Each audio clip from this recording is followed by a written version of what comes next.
Көп адамдар ағылшын көп үйренеді, бірақ сөйлей алмайды. Ол қалай дейсіздер ме? Ол мен үйрететін методтарды білмегеннің кесірінен болады. Ол қалай дейсіздер ме? Ол былай қазір айтып беремін, видеоны соңына дейін көріңіздер. Алынша сөйлеп үйренудің 3 тәсілі болады. Ол тәсілді қазір үйретеміз сіздерге. Оны толық үйрену үшін видеоны соңына дейін көріңіздер.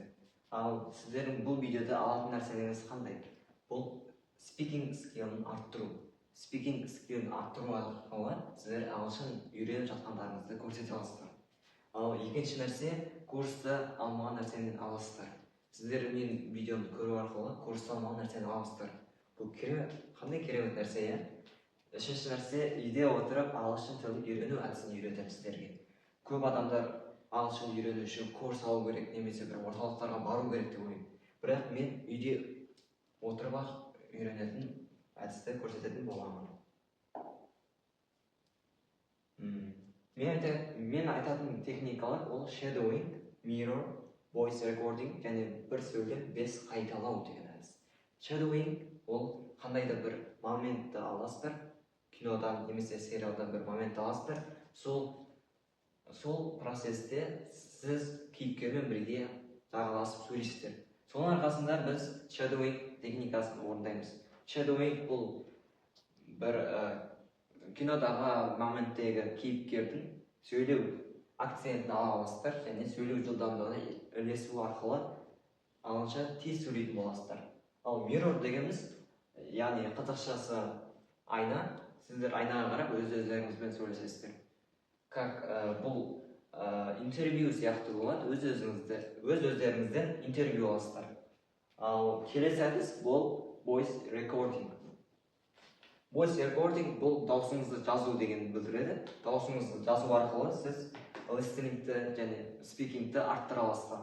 Осы voice recording арқылы мен B1, B2 деңгейіндегі listeningтерді тез түсініп жатырмын. Және бір сөйлем 5 қайталау дегеніміз бұл shadowingке және mirror, voice recording осы үш техниканы қосып пайдаланып орындайсыздар. Бұл бір сөйлемді 5 рет қайталайсыздар. Яғни shadowing 2, mirror 2, voice recording 1. Яғни сіз shadowing арқылы бір сөйлемді қайталайсыздар, және сол shadowingте dictation жасайсыздар, яғни диктант жазасыздар. Сол диктантта өз-өздеріңізді тексересіздер, сол арқылы өздеріңізді процесс көрсете аласыздар. Және бұл mirror арқылы сіз көп практика ете аласыздар. Сол mirrorда сіздер mirror арқылы ағылшынды тез үйрене аласыздар. Және бір сөйлем 5 қайталау дегеніміз, яғни біз қайталау бөлім анасы деген сияқты, біз бір сөйлеммен 1 сағат уақыт жұмсасақ, біз көп нәтиже көре аламыз.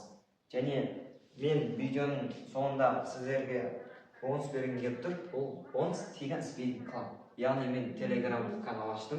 Ал сіздер сол Telegram каналында Тиган Speaking Club арқылы өздеріңіз спикингті дамыта аласыздар.